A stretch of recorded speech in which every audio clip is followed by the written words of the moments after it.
For today's video ay magpapadingas ako ng kalandi uling.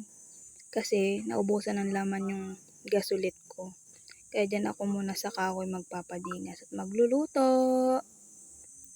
Yan, papadingasan ko muna siya.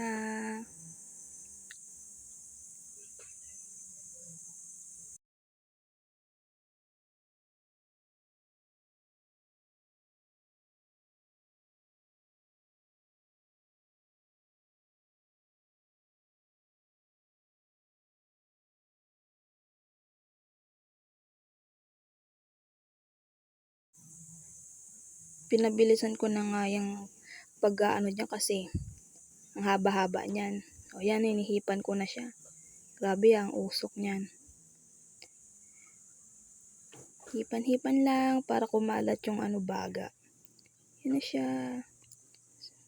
Kaya yan, magsasaing na, hugasan ko na yung bigas. Hindi ko na napakita kung paano hugasan.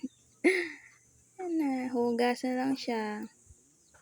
2 kalahati lang yung ko dyan, tinakal ko sa bigas. Kasi 3 lang naman kami, tsaka yung mga alagang hayop. Yan, nilagyan ko siya ng suka para hindi siya mapanis agad kahit abutin pa kinabukasan. So ito naman, is-isin ko tong takure. Sobrang itim niya na, napakauling na. Is-isin ko lang yan. Tatanggalan ko ng uling, tapos isasalang ko lang ulit din sa may kahoy, di uuling siya ulit. Ganoon talaga. Pagpasensyahan nyo na lang yung boses ko mga loves, kasi nahihiya pa ako eh. Mahiyain yan. So yan na nga mga loves. Pinugasan pa yung mais ng ate. Marumi daw. So yan na nga, malapit na siya matapos. Inis ko na rin yung sa loob.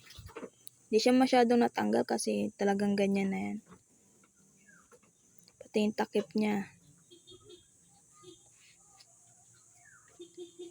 Yan na.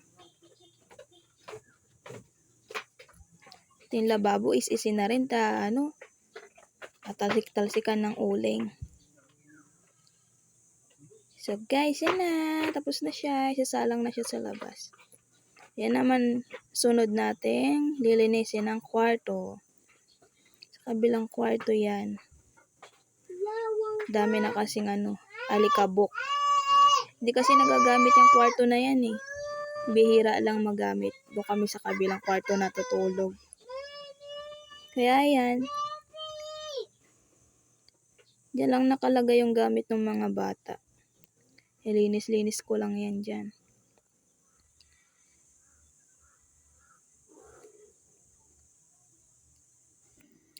So yan na guys, malapit na siya matapos. Walis-walis lang. Salamat sa panonood guys, bye!